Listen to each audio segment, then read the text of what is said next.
एक आदमी जिसकी मुलाकात सीधे प्रेरित फिलिप्पुस से हुई, एक आदमी जिसे रेगिस्तान के बीच बपतिस्मा दिया गया, और एक आदमी जो बाइबल के अनुसार खुशी खुशी अपने रास्ते पर आगे बढ़ गया। उसका नाम था इथियोपिया का खोजा।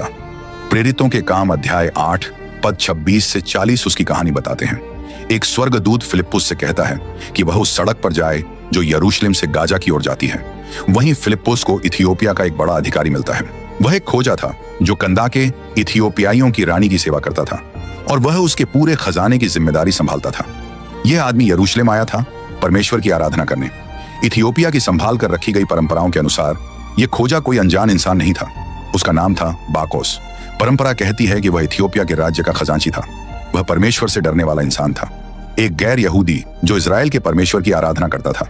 सच की तलाश में रहने वाला इंसान जो सैकड़ों मील दूर से यरूशलेम आया था सिर्फ परमेश्वर को ढूंढने के लिए। जब बाकोस यरूशलेम पहुंचा तो उसे काफी उलझन दिखी। कुछ लोग कहते थे कि यीशु नाम का एक भविष्यवक्ता मसीहा था और कुछ लोग इसे मानने से इनकार करते थे। बाकोस को समझ नहीं आ रहा था कि वह किस पर भरोसा करे, इसलिए उसने यशायाह नबी की लिखावट खरीदी ताकि उसे सही जवाब मिल सके। और जब वह इथियोपिया की ओर वापस जा रहा था तब परमेश्वर ने उसके रास्ते में एक शिक्षक भेजा। जब फिलिप्पुस ने उसे समझाया कि यशायाह 53 की बातें यीशु में पूरी हुई हैं, जब उसने बताया कि मसीहा मरा और फिर जिंदा हो गया, तो बाकोस ने उसी पल विश्वास कर लिया। उसने न शक किया न सवाल पूछे, उसने सच को देखा और पूरे दिल से उसे अपना लिया। और इथियोपिया की परंपराओं के अनुसार जब बाकोस वापस इथियोपिया पहुंचा तो वह चुप नहीं बैठा। उसने जो कुछ भी सीखा था सब लोगों को बताया। उसने यह खुशखबरी रानी कंदाके तक पहुंचाई। उसने इथियोपिया की जमीन पर यीशु में विश्वास करने वालों की पहली सभाएं शुरू की और वह बन गया अफ्रीका का पहला प्रचारक। पौलुस के रोम पहुंचने से कई साल पहले, यूरोप में मसीही धर्म फैलने से कई साल पहले, सुसमाचार पहले ही इथियोपिया पहुंच चुका था। एक ऐसे आदमी के जरिए जिसे रेगिस्तान में पवित्र आत्मा से भरे एक प्रेरित ने बपतिस्मा दिया था। लेकिन यह तो इथियोपिया में सुसमाचार की कहानी का सिर्फ पहला हिस्सा है।